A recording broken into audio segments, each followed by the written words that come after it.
আজ এসেছি আমাদের বাড়ির পাশের একটা জমিতে। এখানে শীতের শুরুতে ফুল চাষ করা হয়েছিল, আর এখন যেহেতু গরমকাল পড়ে গেছে এই কারণে ফুল গাছের চেহারাগুলো খারাপ হতে শুরু করে দিয়েছে। এই জমিতে দুই ভাগে গাঁদা ফুল চাষ করা হয়েছে।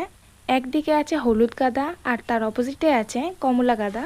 হলুদ গাঁদাগুলো কিন্তু বিশেষ করে শীতেই ভালো হয়, একটু গরম পড়লে গাঁদাগুলো নষ্ট হয়ে যায়। হলুদ গাঁদার গায়ে কেমন কালো কালো দাগ হতে শুরু করে দেয়, এর জন্য গরম পড়া মাত্রেই হলুদ গাঁদা আর তোলা যায় না। অন্যদিকে কমলা গাঁদা কিন্তু অনেক দিন পর্যন্ত টিকে যায়, অনেকে বাড়িতে কমলা গাঁদা লাগায় সারা বছর ফুলের জন্য। এই গাঁদাগুলোতে খুব একটা দাগ হয় না। আর এইদিকে দেখো কত হলুদ গাঁদাতে দাগ হয়ে গেছে, এর জন্য আমি কয়েকটা ছোট ছোট ফুল বেছে তুলে নিলাম। তারপরে গাঁদা ফুল গাছের মাঝখানে যে ঝুড়িটা বসিয়েছিলাম তার মধ্যে ফুলগুলো রেখে দিলাম। তারপর আবার চলে আসলাম গাঁদা ফুল তোলার জন্য।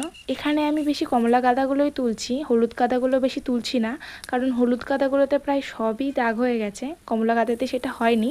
কমলা গাঁদাতেও দাগ হয়েছে, তবে সবগুলোতে দাগ হয়নি। হলুদ গাঁদার তুলনায় কমলা গাঁদার দাগ খুব কম হয়েছে, কিন্তু দেখতে বেশি সুন্দর লাগে কিন্তু হলুদ গাঁদায়। আমি একবারে অনেকগুলো ফুল তুলে নিচ্ছিলাম আর আমার সাজের মধ্যে রেখে দিয়েছিলাম। ব্যাস, আমার ফুল তোলা কমপ্লিট। এবার আমি বাড়ি চলে যাব। আর দেখো কত ফুল আমি তুলে নিয়েছি আমার ঝুড়িতে, আর কত সুন্দরও লাগছে দেখো। আজকের ভিডিওটা এইটুকুই, আবার পরে ভিডিওতে দেখা হবে। টাটা।